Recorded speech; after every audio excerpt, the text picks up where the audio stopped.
courtesy of Documentary.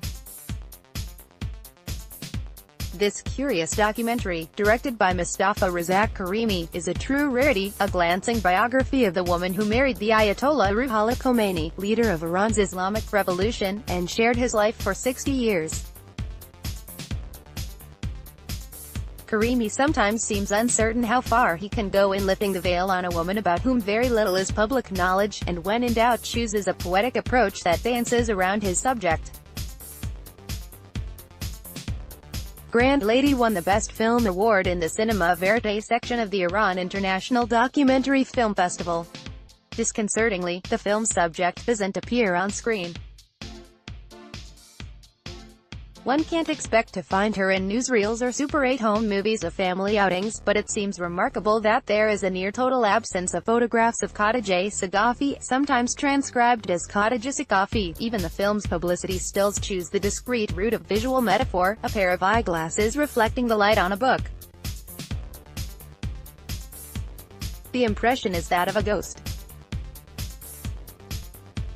Surely this is a deliberate choice on the part of the filmmakers, cloaking the Grand Lady in a veil of mystery that well suits Karimi's delicate, respectful portrait of a woman who lived in her famous husband's shadow. The "Mother of the Islamic Revolution," as she became known, died in 2009 at 93, survived by 3 daughters, who talk about her in the film. They offer insights into her steadfast character, but much less into her personal feelings about the whirl of earth-shaking events she lived through. Patience is the key word as she weathers storm after storm like a rock, but one longs to know what else was going on inside her. Born in 1913, she was the daughter of a scholarly Tehran cleric but was raised in her grandmother's family. They were well-to-do people. It's mentioned they had a private tailor at home, and the implication is that the 16-year-old schoolgirl Khadija probably expected a brighter social life than that offered her by the spouse chosen for her, a thin, pale theology student of 27, who was to be her husband for the next 60 years. The couple's first residence was in Qom, the holy city of Shia Islam and a major center for scholarship. Used to a comfortable life in the fashionable big city, young Khadija initially hated Qom and its narrow old streets and no doubt the austerity of their 2-room apartment over a shop. She longed to go back to Tehran.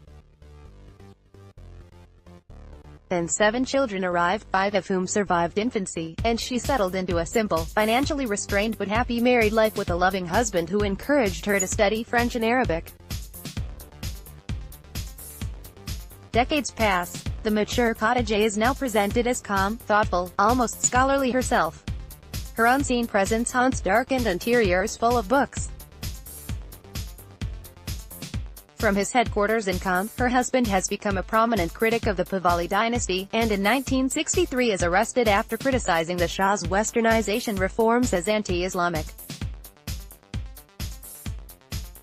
As he is calmly led away by the police, he instructs his wife not to panic.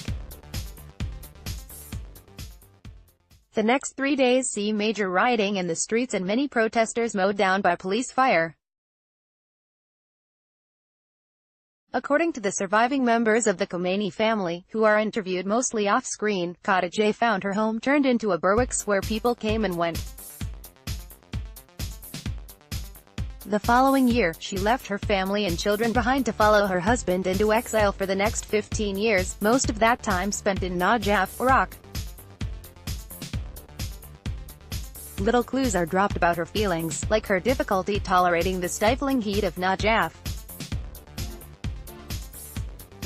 The great blow came in 1977 when her eldest son, Mustafa, died under mysterious circumstances, possibly killed by the Shah's secret police. Pressured to leave Najaf by the Iraqi government, the Khomeinis moved to a house outside Paris but returned to Iran in February 1979 as the Islamic Revolution exploded in newsreels of the day. Khadija outlived her husband by 20 years, devoting her later years to her family and Persian poetry and literature.